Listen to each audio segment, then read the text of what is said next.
Bismillah. Elhamdülillah. Vessalatu vesselamu ala Rasulillah.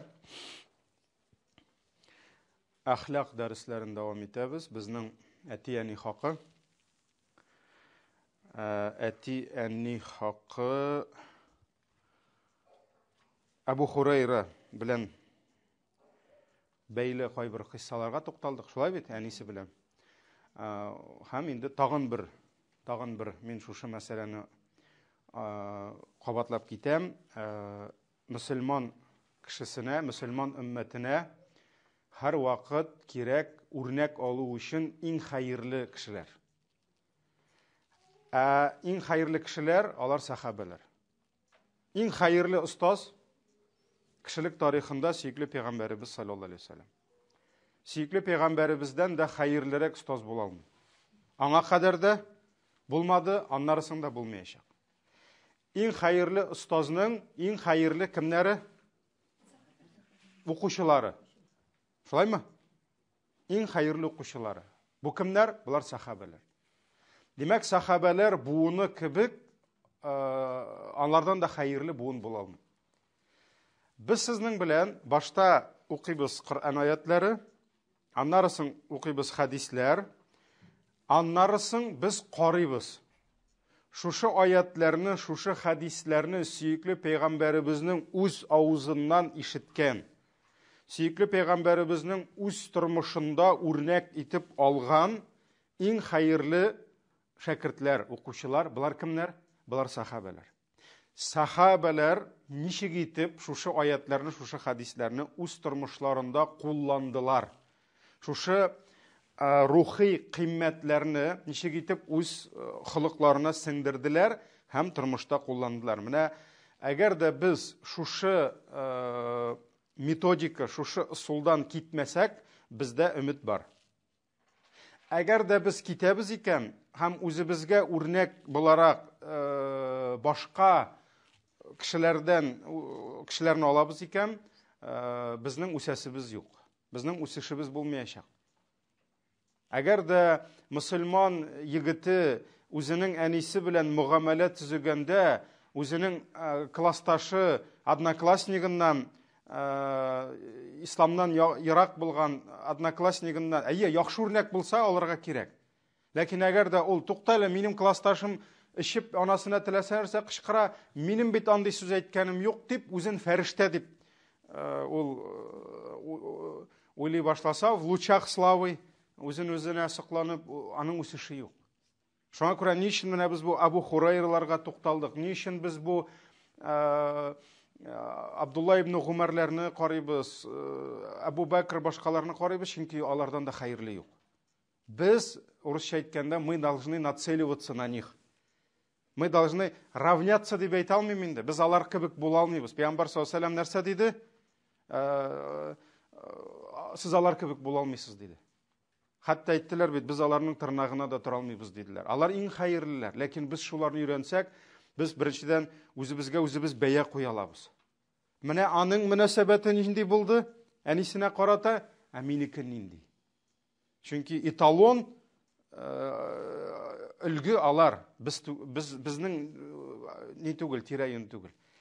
Hem minan uzgan dersinin ahırında da ayttim, eğer de biz şularga qarab koysak, dereceni, mine nişik etip İslamda eti-eni hakkı bulurga tiyiş, irde hatın hakkı, hatında ir hakkı, kurşu hakkı mesela, kardeşlik hakkı, biz alarnıqın öğrensek, bizde var miken bu haklar, bizde var miken bu kıymetler degen korkunuş sırautuğa. Vapşi biz bunda var miken, biz vapşi Müslüman miken degen sırauda. Hatta şunday dersler var Arap tilinde. Dersler mi, kitaplar mı indi nerse deyip aytalar, وَمَنْ نَحْنُ مِنْ هَؤُلَا. A кто мы есть из них degen indi. Biz alar arasında kimsin degen. Mine biz alarını koysak, mine nindi bulurga tiyiş Müslümanlar. Şuların sıfatlarını qarasak, biz qaraybiz da, toqta biz bar miken anda vapşe. Biz anda yakında turabız miken. Mine şuna göre biz şularga tava barga tiyiş. Biz şuşu ilimge biz qaytırga tiyiş. Mine şul vakitte bizden inşallah bizde de ümit bulur. әлеге әти-әни хакларының бір өлешен тамамлыйбыз, күчәбез икенче өлешенә. Бу инде бераз куркынычрак өлеш, әти-әнине рәнҗетү. Әти-әнине рәнҗетү, әти-әнине кимсетү. Моңа кадәр безнең инде темабыз биррул валидейн, благочестие к родителям, әти-әнигә изгелек кылу булса, хәзер без инде ул бәлки 1-2 дәрес булыр, юк 2 генә булмый, күбрәк була. 1-2 дәрес булачак. Иншалла, бу инде әти-әнине кимсетү. Ослушание родителей дип әйтик инде, хукук әл-валидейн дип килә инде. Алла сакласын. Һәм бер яктан инде динебезнең түрендә, динебезнең нигезендә ятса, әхлакның нигезендә әти-әнине зурлау, әти-әнигә ихтирам, әти-әнигә изгелек кылу, аларның сүзләрен тыңлау, шәригатькә каршы килмәгән вакытта, һәм иң зур саваплар, иң зур әҗр саваплар моның өчен бирелсә, икенче яктан гынахлар исемлегенә керсәк, иң зур гынахларның берсе булып тора, иң зур җинаятләрнең берсе булып тора, иң зур явызлыкларның берсе булып тора, иң зур явызлыкларның берсе булып тора, һәм иң зур гынахларның берсе ул нәрсә? Әти-әнине рәнҗетү. Һәм исламда гынахлар төрле була. Исламда гынахлар төрле була. Шул гынахлар арасында бар кәбәир дигән гынахлар. Кәбәир, кәбир. Гарәп теленә ничек була инде ул? Зур дигән сүз, шулай бит. Кәбәир дип әйтелә нинди гынахларга? Кайсы гынахлар өчен сөйкле Аллаһыдан яки пәйгамбәребездән конкрет газап белән янау килә. Менә син шушы гынахны эшләсәң, син җәһәннәм утында яначаксың. Син шушы гынахны эшләсәң, сиңа Аллаһыдан шушындый газап, шушындый хәсрәт киләчәк дип, әгәр дә аятта, хәдистә әйтелгән икән, димәк без бу гынахны кертәбез нинди гынахлар исемлегенә? Зур гынахлар исемлегенә. Кәбәир дип атала. Кәбәир дип атала. Менә шушы кәбәир, зур гынахлар исемлегенең башында тора әти-әнине кимсетү, әти-әнине рәнҗетү, һәм нәрсә ул әти-әнине кимсетү, рәнҗетү, аның турында бүген иншалла сөйләшербез. Киттек хәдисләр белән. Абдуррахман ибн Аби Бакра үзенең әтисеннән тапшыра, әтисе инде аның сахаби булган. Ул әйтә, сөйкле пәйгамбәребез бер вакыт безгә мөрәҗәгать итеп әйтте ди: "Әла унаббиукум би акбарил кабаир." Мин сезгә зур гынахларның да зурысы турында, ягъни зур гынахлар арасында да иң зурлары турында хәбәр бирәмме дип әйтте ди. Сөйлимме сезгә? Шуннан соң сахабалар эндәшмиләр, ни өчендер куркып калдылармы? Шуннан соң пәйгамбәребез бу сорауын 3 тапкыр кабатлады ди. 3 мәртәбә кабатлады ди, һәм сахабалар: "Бәла, я Расулаллах, әйе, әлбәттә сөйлә, Аллаһның илчесе" дип әйттеләр ди. Шуннан соң сөйкле пәйгамбәребез санап китте. Иң беренче әл-ишраку билләх. Аллаһы Тәгаләгә ширк кылу. Ягъни кемне дә булса, нәрсәне дә булса, Аллаһ белән бер дәрәҗәгә кую. Аллаһыдан башка ниндидер затларга табыну, гыйбадәт кылу, аларны иләһ дәрәҗәсенә күтәрү, беләбез, ул инде җир өстенә килгән иң беренче пәйгамбәрләрдән башлап, алар үзләренең халыкларын кисәттеләр. Нәрсә дип? Аллаһы Тәгалә бер, аңа гына гыйбадәт кылыгыз, бер кашан, бер кемне, бер нәрсәне аңа тиңләмәгез. Бу инде многобожие була урысча әйткәндә, шулай бит? Иң зур гынахлар инде, шулай бит? Әл-ишраку билләх диде. Икенчесе ва уқуқ әл-валидейн диде. Икенчесе әти-әнине кимсетү диде. Әти-әнине кимсетү һәм карагыз, ширк, аннарысын килә әти-әнине кимсетү. Ничек бергә куйды, шулай бит? Аннарысын сөйкле пәйгамбәребез шулай бераз таянып утырган иде, нәрсәгәдер сөялеп, турайып утырды ди. Демәк, тагын әйтәсе сүзе бар әле. Шулай бит? Сахабалар карадылар да, шуннан соң пәйгамбәребез әла ва каулуз зур диде. Ялган шәһадәт диде. Ялган шәһадәт диде. Һәм шушы соңгы әйткән гынахасын Сахабалар әйтәләр, ул дип бер туктамый кабатлый башлады ди. Ялган шәһадәт, ялган шәһадәт, ялган шәһадәт, бер туктамый ди. Шуннан арадан кимдер "Эй, туктаса иде" дип берәү әйтте ди. Шуннан соң пәйгамбәрбез туктады ди. Бу хадис Имам Бухари һәм Муслим җыентыкларында килә. Менә бу беренчесе булды. Икенчесе шундый ук мәгънәдәге хадис. Монсын Әнәс ибн Малик тапшыра, сөйкле пәйгамбәребезнең өендә хезмәт иткән, шулай бит, күп еллар.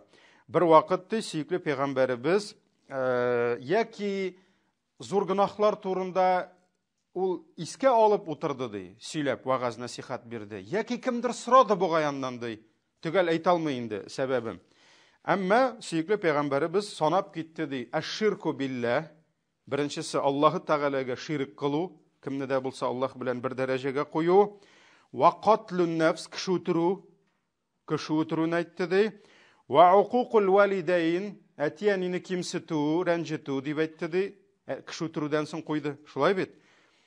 Һәм шуннан соң әйтте ди, мин сезгә зур гынахларның зурысы турында әйтимме дип әйтте ди.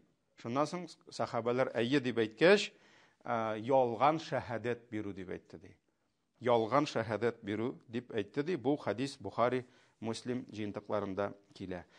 Менә монда дагы күрәбез, Пәйгамбәр саллаллаһу алейһи ва саллям 4 гынахны искә алды. Шулай бит, иң башында, иң зур гынахлардан нәрсә диде? Аллаһ Тәгаләгә ширк кылу, чөнки әгәр дә кеше белә торып, Аллаһ Тәгаләгә ширк кылып, әгәр дә беренчедән ширк кыла икән, зур ширк, ул кафир була. Аның укыган намазы да кабул түгел, тоткан уразасы да кабул түгел, биргән садакасы да кабул түгел. Бу беренчедән. Икенчедән, әгәр дә кеше шушы кафирлектән тәүбә итмичә үлә икән, бу кеше нәрсә? Мәңгелек җәһәннәмдә яна. Чөнки бу инде кафирлеккә чыгара торган. Ягъни безнең әле гынахлар исемлегендә бар нинди гынахлар? Ул гынахларны кылсаң, син исламнан чыгып китәсең. Ягъни син мөселман булудан туктыйсың һәм Алла сакласын, кафир буласың.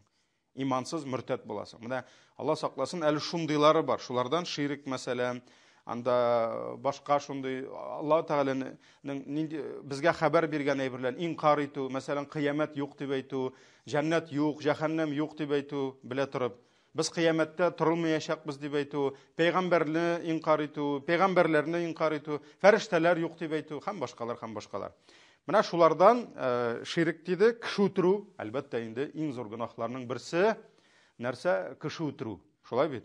Кеше үтерү ул инде мөселманмы, мөселман түгелме?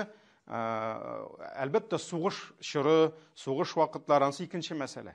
Анда сиңа чыктылар, син чыктың, сакланасың, итәсең, ансы икенче мәсьәлә. Ләкин монда инде шәригать куйган сәбәпләрдән тыш була инде. Демәк, кеше үтерү. Чөнки мәсәлән, кемдер син үтерергә килде, синең хатыныңны, синең балаңны үтерергә килде, син битне карап утырмыйсың, ой, кеше үтерү гынах, син сакларга тиеш. Хәтта Пәйгамбәрбез әйтте, сине шунда үтерсәләр, семьяңны, гаиләңне саклаганда сине үтерсәләр, син шаһид диде. Инде син аны сакланганда, син аны үтерсәң, ул инде гынахка кирми. Шулай бит. Ни өчен? Чөнки или ул син үтерә, или син аны үтерәсең. Һәм сугышта да ул икенче кагыйдә. Әмма кеше үтерү иң зур гынах.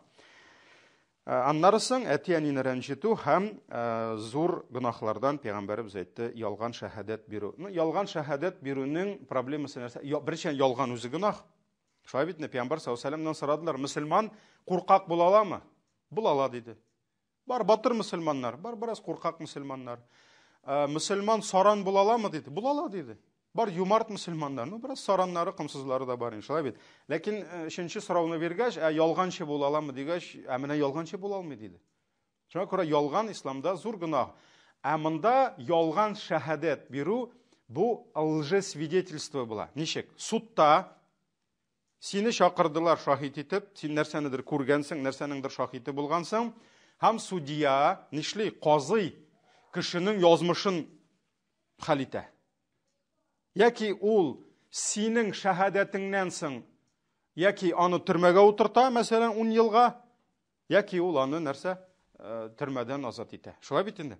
Әгәр дә шул вакытта син ялган шәһадәт бирсәң, кемгәдер ярыйм дип, Кемдер сиңа взятка бирде, акча түләде, карале син свидетель булып барасың судта, әйдә менә бу кеше үтермәде, бу кеше үтерде дип әйтәле дип. Синең шушы ялган шәһадәт бирүең сәбәпле кемдер җинаятьтә гаепләнде. Аның әле төрмәгенә түгел бит, аның исеме тапланды. Шулай бит инде. Ул бәлки үтермәгән, ә синең сәбәпле үтерүче булды. Ул урламаган, ә син шәһадәт бирдең дә ялган. Аңа бур дигән тактылар не инде тамга бирделәр. Шулай бит инде. Менә шуңа күрә исламда шулай ук иң зур гөнаһларның берсе лжесвидетельство. Синең инде судта, мәхкәмәдә ялган шәһадәт бирүең. Алга таба киттек. Бу булды безнең 2 хадис, 3нче хадис. Аннан соң бераз гына аңлатып китәбез. 3нче хадисне безгә тапшыра Абдулла ибн Амр. Абдулла ибн Гумар бар әле, әмансак Абдулла ибн Гамр. Аллаһ разый булсын әтисеннән дә, үзеннән дә. Пәйгамбәрбез саллаллаһу алейхи ва саллям безгә ди әйтте ди, зур гөнаһлар ди, зур гөнаһлар. Нинди алар? Аллаһы Тәгаләгә ширк кылу, әти-әнине рәнҗетү, кеше үтерү дип әйтте ди. Менә монда урыннары алышынды инде бераз гына. Шулай бит, ләкин алар бергә бара инде. Карагыз. Әти-әнине кимсетү, әти-әнине рәнҗетү, әгәр дә инде бара икән ширк белән бергә, кеше үтерү белән бергә, демәк инде чыннан да исламда бу зур җинаят һәм иң зур гөнаһларның берсе булып тора. Нәрсә ул әти-әнине кимсетү, әти-әнине рәнҗетү? Менә хадисләрдә һәр берсенең аның үзенең төшенчәсе бар, үзенең терминнары бар.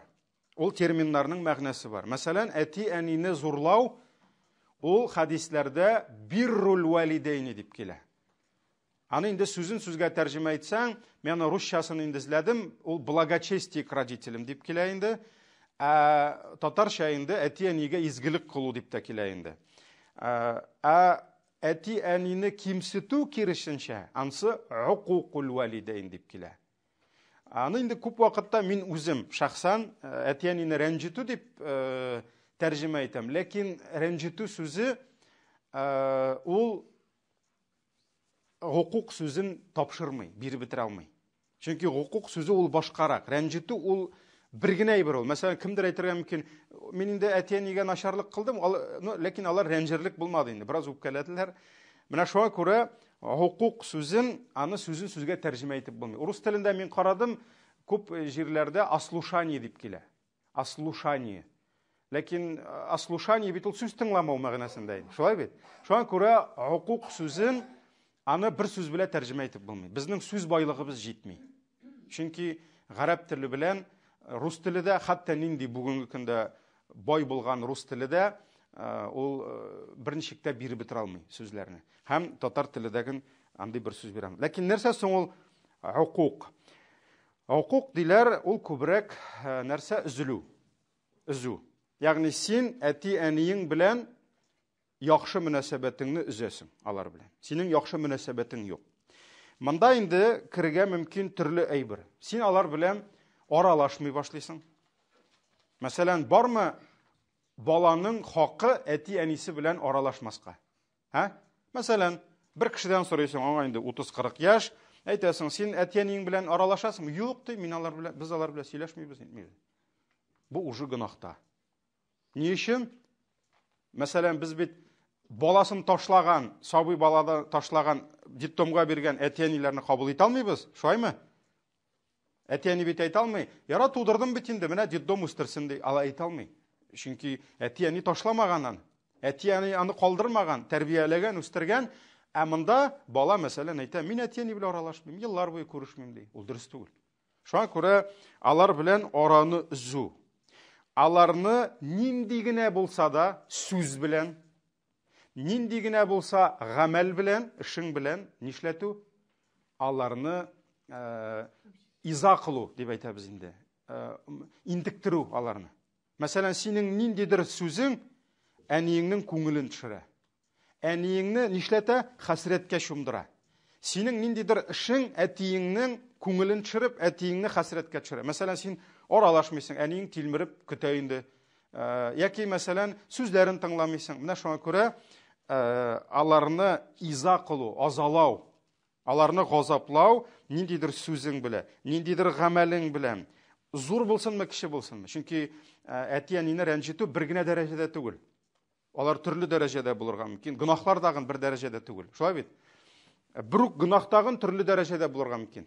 Бер үк гынах, мәсәлән, гайбәт төрле дәрәҗәдә булырга мөмкин. Чит кешенең гайбәте бер гынах, нинең күршеңнең гайбәте бер үк дәрәҗәдәме? Пәйгамбәрбез әйтте, күршеңнән урласаң 10 мәртәбә гынах күбрәк язылыр ди. Ягъни күршеңнекен урлау гади 10 кешенекен урлау кебек булыр ди. Димәк, күрше генә табыла икән 10 тапкыр арта. Шул ук гынах, шул ук статья кем әйтмешли, ләкин сорогы 10 мәртәбә күбрәк. Ягъни гынахасы 10 мәртәбә күбрәк. Монда дагын әти-әнине рәнҗетү, кимсетү ул төрле дәрәҗәдә булырга мөмкин. Аларның ачуларын китерү. Һәм инде галимнәр әйтәләр, әгәр дә хукук сүзен без бер сүз белән аңлатсак инде, ягъни бер җөмлә белән аңлатсак, нишләү әти-әниләрне интектерә торган, газаплый торган, аларның ачуын китерә торган сүзләр, гамәлләр, синең үз-үзең тотышың, менә булар барысы да керә шушы хукук әл-валидейнгә. Һәм шуның киресе, все наоборот. Аларның күңелен күтәрү, аларга яхшылык кылу, аларны тормышларын җиңеләйтү, ансы изгелеккә керә иде. Без аның турында сөйләштек инде ничә дәрес, шулай бит. Шуңа күрә, узын сүзнең кыскасы, Хасанул Басри, табигыйннар арасында иң зур галимнәрнең берсе, аннан сорарганнар, нәрсәсен ул әти-әнине зурлау, әти-әнигә изгелек һәм әти-әнигә явызлык дигәннәр. Менә шулай дип әйтергә була. Әти-әнигә явызлык дип әйтергә була, шулай бит. Ул әйткән, әти-әнигә изгелек үзеңдә булган белән, монда мал турында сүз бара. Үзеңдә булган мал белән юмарт рәвештә алар белән бүлешү ди. Санап китте ха. Әти-әнигә изгелек нәрсә ул? Синдә нинди мөмкинлек бар? Чөнки мөмкинлегең булмаса, бер нәрсә эшли алмыйсың. Шулай бит? Синдә булган мөмкинлек белән алар белән юмарт рәвештә бүлешү. Синдә бар ризык, әти-әнигә дә бир.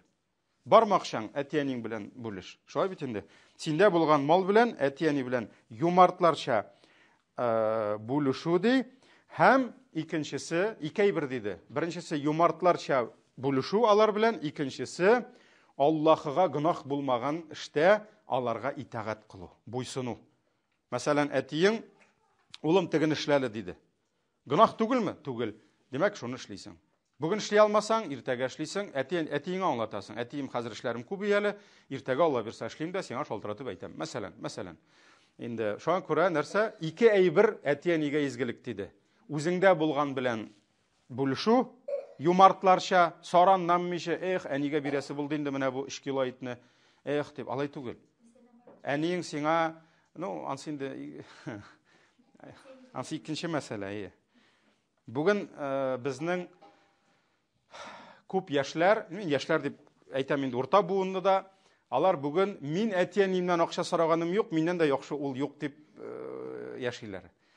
Ул икенче мәсьәлә. Аның турында аерым дәрес булачак. Әти-әнигә акча белән ярдәм итү, аларның тормышларын тәэмин итү, ризык булдыру, ансы икенчене хәзер керсәк чыга алмыйбыз. Димәк, икәй бер диде. Шулай бит, юмартларча бүлешү, Аллаһка гынах булмаган эштә аларга итагать кылу. Менә булды.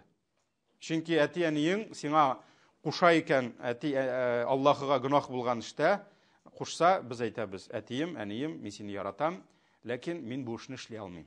Ни өчен? Чөнки бу эштә гынах бар. Мәсәлән, Алла сакласын, кемнеңдер әтисе салып йөри, мәсәлән, улым ди, бар әле кибеттән миңа магниттан алып кайт әле бер ярты ди, мин башымны төзәтәсем килә ди. Мәсәлән, бу актуаль әйбер. Миннән күпме мөселман сораганы бар. Әтием ди, прямо рәнҗиде миңа ди. Гынах эштә без әти-әни хаклы түгел. Гынах эштә без беркемгә дә итагать кылмыйбыз.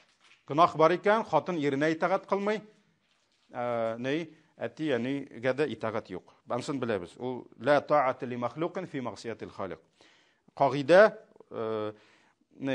Аллаһыга гынах булган җирдә бер мәхлукка да итагать юк.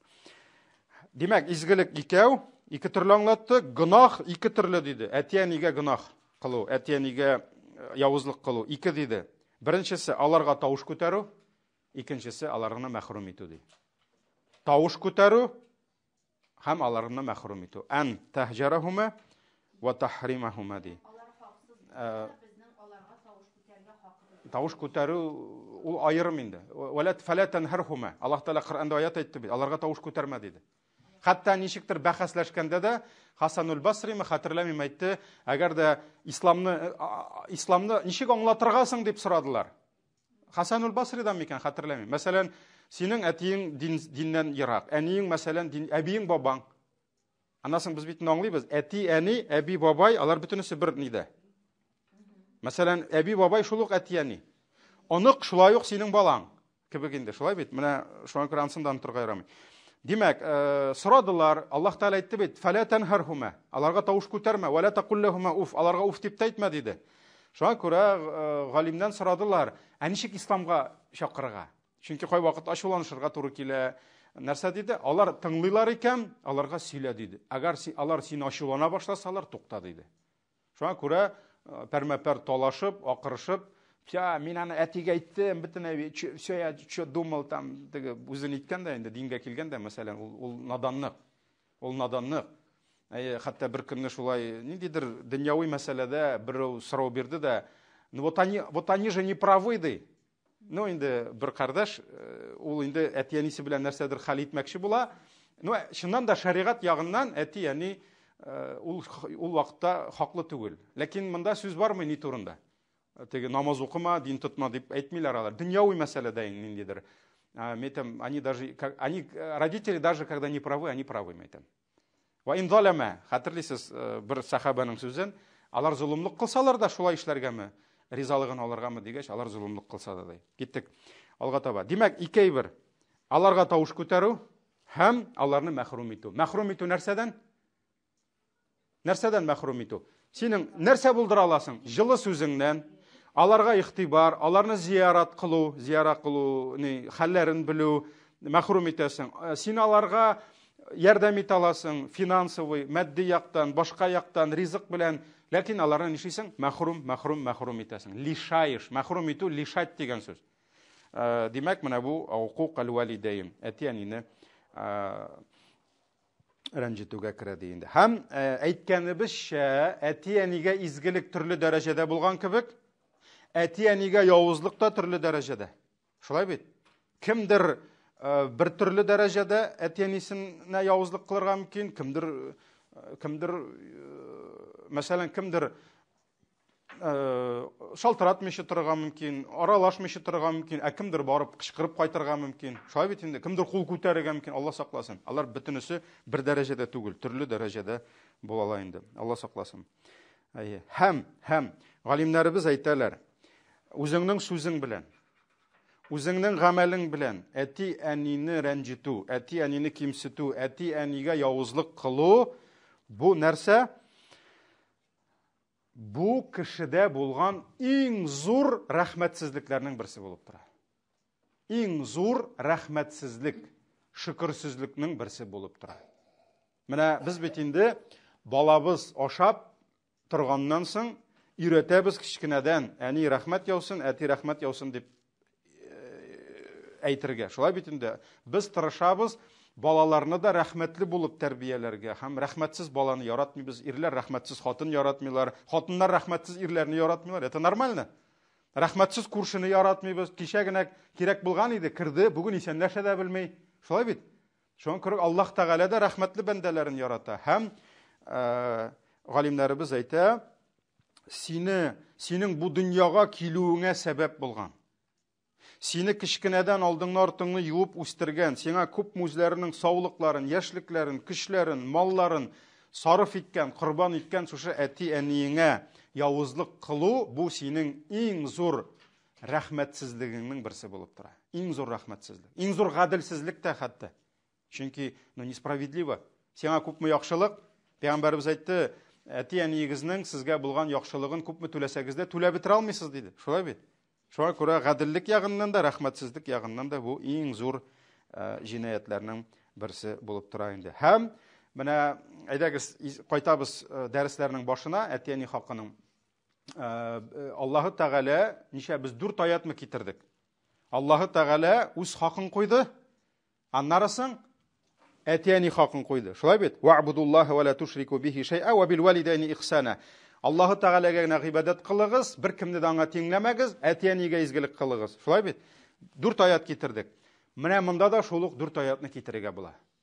Аллаһы Тәгаләгә ширик кылу иң зур гынах, аннарысын димәк, Аллаһы Тәгалә безгә үзе хакыннан соң куйды әти-әнине кимсетү, аларга явызлык кылу. Димәк, менә бу гынахлар да бергә баралар, икесе бергә. Ике хак бергә бара, Аллаһ хакы, әти-әни хакы, Аллаһ хакы, әти-әни хакы, Аллаһ хакы, әти-әни хакы. Аллаһның хакын кимсетү, ширик кылу, әти-әнигә явызлык кылу. Аллаһның хакын кимсетү, ширик һәм әти-әнине. Булар да бергә бара. Бергә бара, чөнки без моны аятлардан күрәбез. Анда анишкурли вали валидейк. Аллаһ Тәгалә әйтә, рәхмәтле булыгыз миңа, шөкер итегез. Мин сезне юктан бар кылдым, бүтән нигъмәтләрне бирде. Һәм әти-әнигә ди. Шулай бит. Димәк, Аллаһыга шөкер итмәү иң зур гаделсезлек, һәм әти-әнигә шөкер итмәү иң зур рәхмәтсезлек, иң зур гаделсезлек булып тора. Менә бу әйберләр инде безгә зур кисәтү булып тора, һәм шул ук әйбер без инде аңларга тырышырга кирәк. Ул әби бабайларга да кагыла инде. Әби бабайларга да кагыла, чөнки синең өчен иң зур әниең булса, монда әниеңнең әнисе бар әле. Синең әниеңне тудырган. Шулай бит инде. Шуңа күрә әби бабай без инде аларны дагын шушы иң зур дәрәҗәләргә куярга тиеш булабыз. Алга таба киттек. Мугыйра ибн Шу'ба дигән сахаби радиллаһу анху тапшыра. Пәйгамбәрбез саллаллаһу алейһи ва саллям әйтте. Дөрестлектә Аллаһы Тәгалә сезгә харам кылды ди. Харам кылу ул инде нәрсә? Зур гынахлар итте. Нәрсәләрне? Иң беренче Пәйгамбәрбез әйтте, хукукул уммахат. Аналарга явызлык кылу. Аналарны рәнҗетү ди. Монда инде кемдер әйтергә мөмкин, әти дә керәме? Керә. Ләкин беләбез, 3 тапкыр әнине кертте. 3 тапкыр әни диде, аннан әти диде. Шулай бит, шуңа күрә димәк, әнигә изгелек 3 дәрәҗә булса, аннарысын әти булса, димәк, әнине рәнҗетү дә 3 дәрәҗә. Шулай бит. Әнине рәнҗетү иң зур гынахлар, аннарысын әтине рәнҗетү булып чыга. Аңлашыла инде, монда математика. Шулай бит, тегендә 3 дәрәҗә әнидә, аннан әтидә. Монда 3 гынах әнидә, 3 мәртәбә күбрәк әнине рәнҗетү, аннарысын инде әтине рәнҗетү була. Монда хәтта шундый кызыклы дип әйтмим, инде гыйбрәтле шундый мисал китергә була тормыштан. Мәсәлән, миңа сораганнары бар. Минем ди әти-әни аерылышты ди. Ул бит инде бер аерылышкач, алар бер кашан да күбесе дуслаша алмый. Шулай бит инде. Ләкин балалар уртак. Һәм улы то әнидә, то әтидә бит инде йөри. Ләкин мин ди әнинең хәлен белергә барсам ди, әтинең ачуы килә ди. Әтинең хәлен белергә барсам, әни көнләшә ди. Менә нәрсә эшләргә дип инде әйтте. Мин инде беренчедән әйттем, әнинең барыбер әнигә изгелек 3 дәрәҗә булгач, шулай бит инде. Әнинеке кала барыбер, әтинеке 4-нче. Ләкин мин инде әйттем, сделай так, чтобы алар не знали мәйтәм, белмәсеннәр. Белмәсеннәр, әйтмәсеннәр бер-берсенә. Ул бит инде син әйтә алмыйсың әниеңә, ярар, әни сиңа ярыйм дип, хәятыйны дошман күрәм дип. Менә мәсәлән, безнең күп кенә никахларда шул проблема туа. Практикада инде мин әйтәм, мәсәлән, никахта кызны бирегә тиеш әтисе. Аның хуҗасы әти. Шулай бит инде. Ләкин никах алдыннан миңа киләләр егет белән кыз, мәсәлән, мин кыздан сорыйм, әтиң исән саумы? Исән сау. Никахта буламы? Юк. Мәйтәм, нигә булмый? Безнең әниләр аерылыштылар. Ярар. Дин буенча ир белән хатын аерылыша икән, алар бүтән гаилә түгел. Ләкин ир белән хатынның аерылуы әти белән баланың аерылуы дигән сүз түгел бит. Ул бит әтинең нәселе. Ул әтинең орлыгы, әтинең фамилиясе. Хатын, аларның әниләре синең өчен хатын булмаса да, ул балалар синең өчен бала. Син аларны карага тиеш, тәрбияләргә тиеш, син аларны ашатырга тиеш, шертергә тиеш, ничего не меняется. Шулай бит инде. Ләкин монда безнең инде җахилият, безнең инде динсезлек, низлек сәбәпле күп вакытта инде әниләрдә сәбәп монда бирә. Нәшәшли, менә атагыз сволочь, менә атагыз фәлән, менә атагыз төгән дип тута да көн сайын балаларга шушыны тукыйлар да, әтиләрнең былай да балаларга мөнәсәбәт әнинеке кебек түгел. нәрсә эшлисең? Әнигә биргән мәрхәмәт, әнигә биргән балаларга мәхәббәт күп вакытта әтиләр не выдерживает. Даже менә больницаларда сөйләшәсең инвалид балаларны, әтиләр ташлап китә. Әниләр гомер буе. Әниләр кабергә кергәнче бала. Монда шуңа күрә әнинең дәрәҗәсе 3 тапкыр. Болай гына түгел. Аңа сабырлыкны да, аңа мәхәббәтне дә, рәхим шәфкатьне дә Аллаһ күбрәк биргән 3 мәртәбә. Шуңа күрә аның дәрәҗәсе дә зур. Шуңа бит. Менә монда мин инде сорау бирәм. Ну ничек, әтигез, әнигез аерылышкан икән? Ну сиңа ул әти булудан туктамагандыр бит? Юк ди. Мен әйтәм, син ул үстергәндер бит, үстерде ди. Мен әйтәм, кайчан аерылыштыгы? Ничә яши сиңа? Менә 17 яши ди. Бу хәзер ничә сиңа? 19. Соң мен әйтәм, 17 ел син үстергәндер бит, үстергән. Бүген дә син аны бит инде аралашасың, аралашам. Мен әйтәм, мин бармыйм ул никахка. Әтигез килеп утырмый икән, һәм үз теле белән сине бирмий икән, мин бармыйм никахка. Чакыргыз башка кешене. Даже елап минем каршымда әтиләренә шалтыратканнары булды. То есть әнигә ярыйм дип, әни әйткән, никахыңа чакырмыйсың, все. Понятно, без әнине зурлыйбыз, но әни монда гөнаһ кыла. Әни гөнаһ кыла. Әнинең хакы юк бала белән әтине аерырга. Шулай бит инде. Шуңа күрә мин бармыйм. Бу чөнки зулым никах. Бу зулым никах. Юк, нельзя пока. Дәрес беткәч. Киттек. Димәк, әниләрне рәнҗетү. Пәйгамбәр саллаллаһу алейһи ва саллям әйтте. Аллаһ Тәгалә сезгә харам кылды. Санап китте. Әниләрне рәнҗетү. Кызларны үтерү гарәпләрдә, ул гарәптә генә түгел. В древности дип әйтик инде, бик күп халыкларда шундый гадәт булган, алар көткәннәр ул кыз түгел. Ни өчен? Чөнки ул белән армиягә барырга була, илне сакларга була, сугышырга була, улны эшләтергә була, ул нәсел һәм кыз балаларны ул артык тамак, артык абуза дип, шундый булган инде, дикость булган инде, шундый вахшилек булган. Ул гарәпләрдә генә булмаган. Кайберләр әйтә, ана гарәпләрдә генә, юк, дөрес түгел. Ул башка милләтләрдә дә булган, кызганычка каршы. Ислам моңа каршы көрәште. Шуңа күрә Пәйгамбәр саллаллаһу алейһи ва саллям килгәндә гарәпләрдә ул гадәт бар иде. Пәйгамбәр саллаллаһу алейһи ва саллям әйтте, бер кемнең дә хакы юк кыз баланы әрәмтамак дип, тегеләй булай дип үтерергә диде. Шуңа күрә нәрсә кызларны җирләү, тере килеш җирләгәннәр бит инде. Шуңа бит моны харам кылды ди. Ләкин башта әнине куйды. Әниләрне рәнҗетү, аннан соң балаларны үтерү диде. Шулай бит. Аннары соң үзеңнең, Пәйгамбәрбез әйтте, өченчесе үзеңнең бурыч, вазифаларыңнан баш тарту. Мәсәлән, син алындың вазифаны, хәзер син баш тартасың. Мәсәлән, кемнеңдер кызын барып алдың, син гаиләне тәрбияләргә тиеш, син эшләргә тырышырга тиеш. Син әйтәсең, юк, минем гаиләмне карыйсым килми ди. То есть получается, син үз обязанностьларыңнан нишлисең? Баш тартасың, отказываешься. Туктале, син бит әйттең, мин үзем карыйм, мин яхшы ир булам дип әйттең. Хатын кызга да шулай. Мәсәлән, ул кияүгә чыгам дидеме? Чыгам диде. Ир хакын үстем алам дидеме? Алам диде. У нее сейчас это, нәрсәле? Нәрсәле теге психологлар әйтә торган? Границы, у меня границы. У меня карале, син кияүгә чыксаң сонда тогда. Тогда ник чыктың кияүгә? Син чыктың кияүгә, син Аллаһ каршында үз өстеңә алдың ир хакы. Ир хакы әти-әни хакыннан зуррак хатын кыз өчен.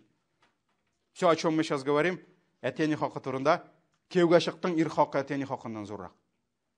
И син бүген әйтәсең, у меня границы, у меня там, нәрсә бар, башымнан чыкты. Әллә инде кызык терминнары бар әле. Какой границы монда? Аллаһ каршында чыктың. Шуңа күрә нәрсә диде? Әниләрне рәнҗетү, кыз балаларны үтерү һәм нәрсә үз алган бурычларыңнан нәрсә үтәмәү. Мәсәлән, ул буларам врач мәсәлән алынды.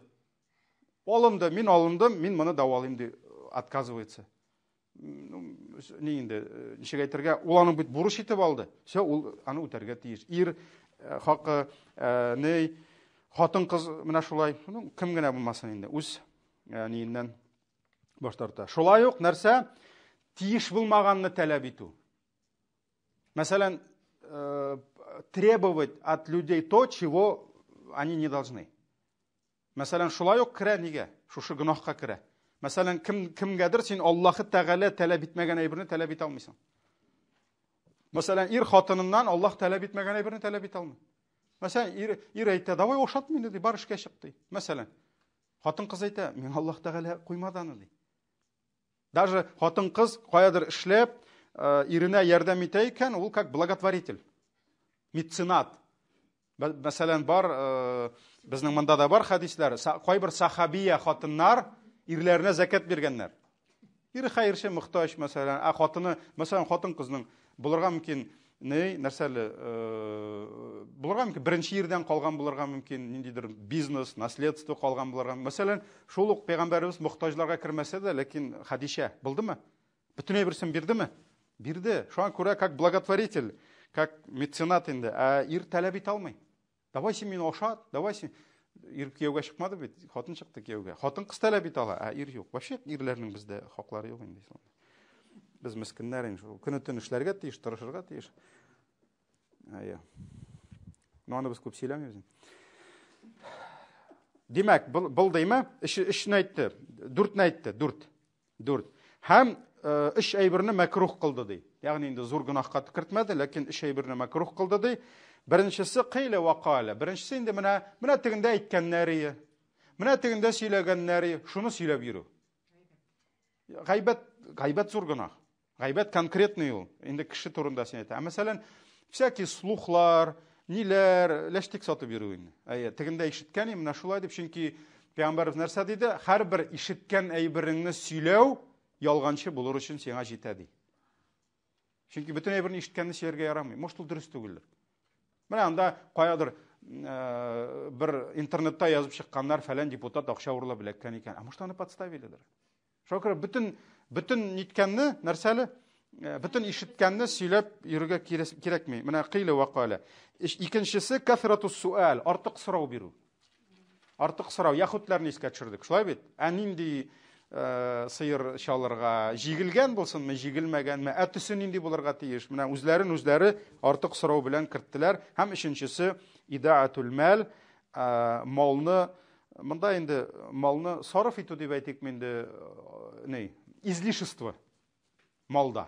Кирәкмәгән нитү инде, Менә шушы эш әйберне мәкрух кылды ди. Менә харам дигәннән дә кертте нәрсәне иң беренче әниләрне кимсетү, әниләрне рәнҗетү дип әйтте. Шулай бит?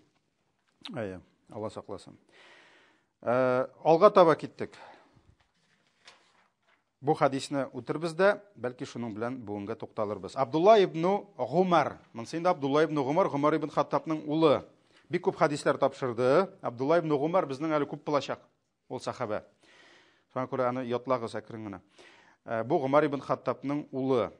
Пәйгамбәр саллаллаһу алейһи ва саллям әйтте ди, 3 кеше ди, кыямәт көнендә Аллаһ аларга карамас ди. 3 кеше Аллаһ Тәгалә аларга карамас ди. Менә ни сәбәпле карамый Аллаһ Тәгалә? Чөнки аларның ниндидер җинаятләре бар. Шулай бит инде. Мәсәлән, безнең дә бит инде ул хәтта без кешеләр, валиллаһи мәсәлул агла, без Аллаһны кеше белән чагыштыра алмыйбыз, ләкин безнең дә табигатыбызда бар, кемгәдер үпкәләсәк, без аңа карамыйбыз. Шулаймы? Мәсәлән, даже өйдә хатын иренә үпкәләсә карамый, икенче якка борыла, яки бала ниндидер җинаят кылса, без инде аны бераз наказываем. Шулай бит инде. Без аны күрмибез, мәсәлән, ишетмибез, күрсәтәбез. Син ниндидер эшләдең кирәкмәгәнне. Шулай бит. Менә кыямәт көнендә Аллаһ Тәгалә 3 төркем кешеләргә, ягъни 3 гынах кылган кешеләргә карамас ди.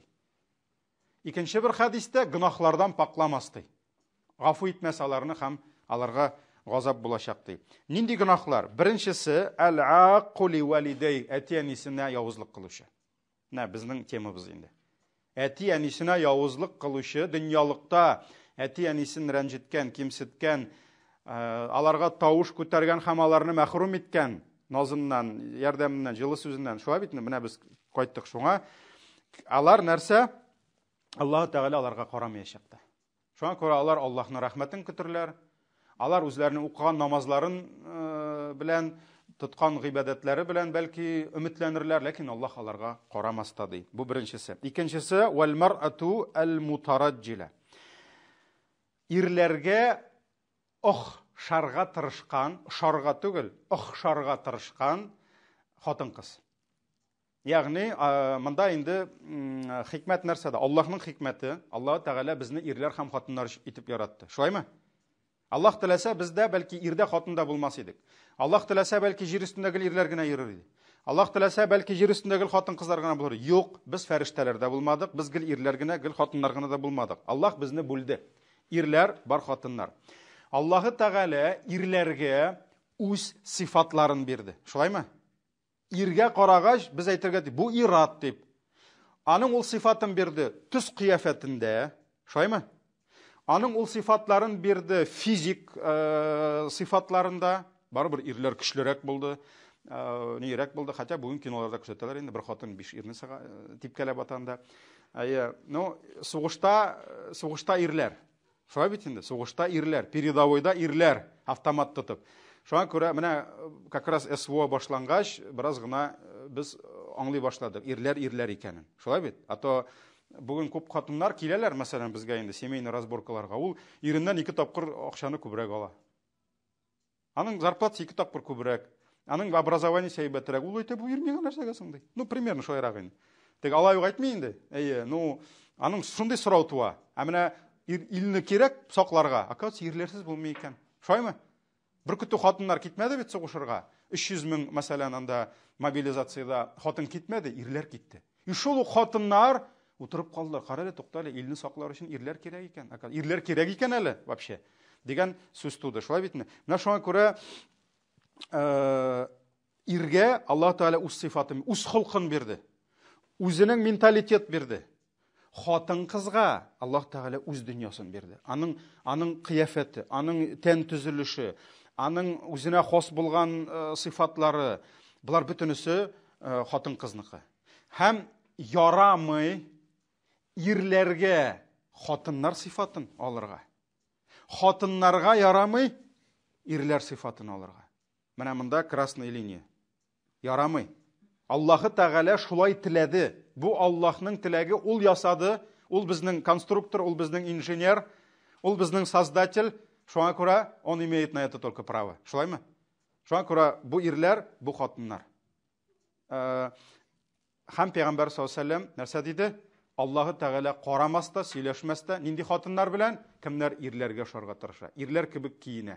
Мәсәлән, шашын кыскарткан или пляшка алган, мәсәлән, анда шалбарлар кигән, мәсәлән, иратлар кебек сөйләшә, нитә Түбән Камада яшәгәндә безнең күршедә бер егет бар иде. Шулай гел ишек алдында тартып утыра иде. Берәр ел ярымнан соң хатын әйтте, ул бит ират түгел, хатын кыз диде. Оказывается, ул хатын кыз икән. Менә шуңа күрә нәрсә, ул улай бер ярамый. Хәтта хатын кызга ярамый ирләр киеме киеп йөрергә. Ярамый ирләр кебек үзен тотарга. Хатын ирләргә нәкъ шулай. Ирләргә нәкъ шулай. Мәсәлән, бизәнү әйберләрендә Аллаһ Тәгалә хатыннарга бирде. Нигә хатыннарга ефәк хәләл, ирләргә харам? Матурлык хатыннарда булырга тиеш. Ирләр ефәккә төренеп йөрергә тиеш түгел. Нигә алтын хатыннарга хәләл, ирләргә харам? Харам.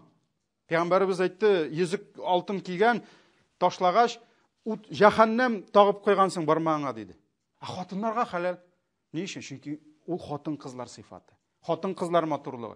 Ирләргә җәннәттә генә хәләл булачак, алтында ефәктә. Шулай безгә только җәннәттә, но әле безгә күпме хезмәт итәргә кирәк, җәннәткә керергә кирәк. Хатыннарга хәләл сыйфаты шундый. Һәм икенче бер хадистә Пәйгамбәр саллаллаһу алейһи ва саллям Аллаһның ләгънәте төшер диде. Аллаһ проклянет диде. Проклинает кого диде? Женщин, которые уподобляются мужчинам диде, и мужчин, которые уподобляются женщинам диде. Шуңа күрә һәрбер сыйфат монда. И монда инде бүгенге көндәге менә бу барган ниләр, нәрсәле трансгендерлар, мин не хочу я быть мужчиной, хочу быть там женщиной. Это не ты решаешь. Аллаһ Тәгалә хәл иткән уже. Һәм Аллаһ Тәгалә шундый сыйфатта сиңа биргән. Шуңа күрә ирләргә шарга тырышкан хатын кыз. Алга таба дәюс. Кем ул дәюс? Әтиәнисен рәнҗетүче, ирләргә шарга тырышкан хатын кыз һәм хатыннарга шарган ират та керә. Башка хадисләргә карасак. Дәюс, кем ул дәюс? Монсы ирләргә кагыла. Дәюс, мин аны бер сүз белән тәрҗемә итә алмыйм. Вообще-то бар тәрҗемәсе. Чүпрәк. Чүпрәк ир. Бузау. Монсы уже диалектларга кирип киттек инде. Бузау ир. Кем ул дәюс? Дәюс ул үзенең кул астында, җаваплылыгы астында булган хатын кызларның азгынлыгыннан битараф ират. Аңлашылдымы? Мәсәлән, аның хатыны Кімдір келіп, аның хатынын тұтып кете. Кімдір аңа жылмая. Хатыны да, о, дейді. Или, мәсәлән, бүгін көрәбіз бетінде паркта, ир білә хатын баралар, аның қаршына тағын бір парк келе. Ну, может, ир білә хатын түгіл, жігіт білә қыздыр енді. Никахларын қорамадық. Бұ ират тігінің хатының қышақлау бе? Тігінің хатыны бұ иратның мойынына секірі. Бітінісі елмай, понятно, бір туғаннар болса. Ну, алайық бір туғанлық болып бітмәгәннәрдір енді, бітінісі де. Шуа бет? Туғаннар арасында проблема жоқ. Сен бір туған апаңны құшақлап аласың. Сен бір туған сіңліңні, племянницаларыңны рахатланып құшақлап, бұл сенікілер алар. Алар сіз мәхрамнар. Ләкин, әгәр дә ират шушы хатынының азғынлығына, яки мәсәлән, бұл иратның әтинің, мұсылман әтинің кімдір алып кетті қызын қоядыр. Мына кетіріп қойдылар, кімдердір. Ират битараф. Бұл ират атала даюс тип. То есть это мужчина, в котором нет ревности мужской. Ул пейғамбарыбыз екінші бір хадисте айтты, даюсқа жәннәттә орын жоқ дейді.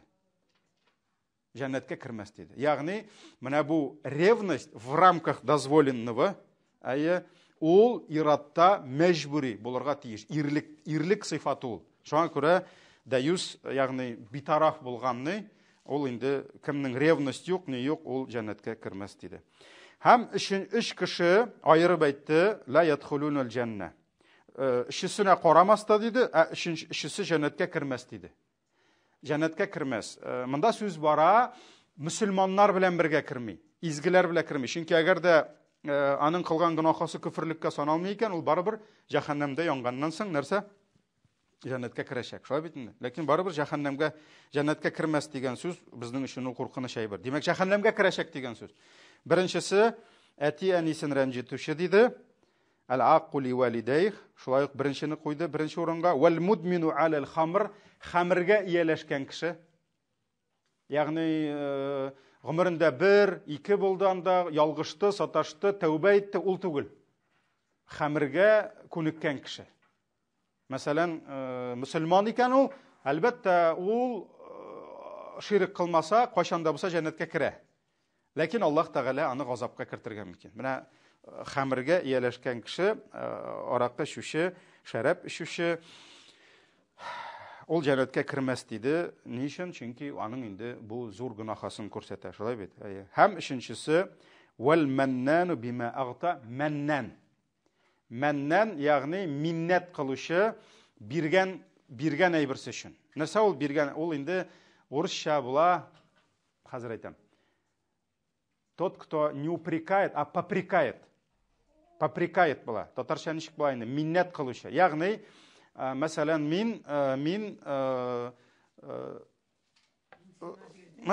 апага ручка бүләк иттем.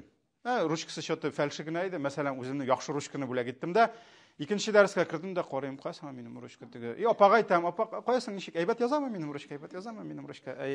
Бу миннәт дип атала. Чөнки исламда син изгелекне кылдың да, нәрсә дигәннәр татарда? Изгелекне кылда суга сал, балыклар гына күрсен, балык сөйли белми. Син кешегә яхшылык кыласың да, соңыннан шушы яхшылыгыңны исенә төшереп, аның азалыйсың. Менә бу попрекать дип атала. Мәсәлән, ир хатынына ниндидер бүләк бирде дә, көн сайын шуны искә төшерә. Кара, ничексең? Әйбәтме? Син миңа рәхмәт әйттеңме әле? Миңа рәхмәт әйттеңме әле? Хатыны көнгә 10 тапкыр әйтә инде. Уже ихластан түгел инде, күптән ихластан түгел инде. Или мәсәлән, кемгәдер бүләк, сәгать бүләк итте мәсәлән, шалтыратып тегеңә, кара, ничек анда минем сәгать? Булай иншалла, йөриме. Әйбәт сәгать сен беләсең ничә сум торганын. Менә шуңа күрә нәрсә ихластан изгелек кылды. Ягъни миннәт ул рия. Рияның бер төре. Хәтта Аллаһ Тәгалә рия кылучылар кебек миннәтче булмады. Миннәтче була инде. Исегездә калыр. Миннәтче була инде. Татарча шушы терминны кертик. Миннәтчеләр булар. Бар гайбәтчеләр, бар тагын кемнәрдер? Миннәтчеләр. Ягъни изгелек кылгач, шушы изгелеген һәр даим исенә төшереп, интектиреп торучылар инде. Ярар, менә әйдәгез бүгенгә шул. Иншалла, ләкин монда җәһәннәмгә керәчәкләр дигән сүз тагын бер әйтәм. Исламда әгәр дә синең кылган гынахаң сине күферлеккә чыгармый икән, син ул гынахаңны Аллаһ гафу итәргә мөмкин кыямәттә. Гафу итмичә сине җәһәннәмгә кертергә мөмкин. Җәһәннәмдә шушы гөнаһларың өчен янганнан соң 1-2 миллиард ел Алла сакласын. Аннары соң Аллаһ сине гафу итеп җәннәткә кертергән. Ләкин монда кисәтә инде мөэминнәр белән бергә, сахабалар белән бергә, хәерле бәндәләр белән бергә кирмәячәк булар ди. Кем әтиәнисен рәнҗеткән, кем хәмергә ияләшкән һәм миннәтчеләр инде.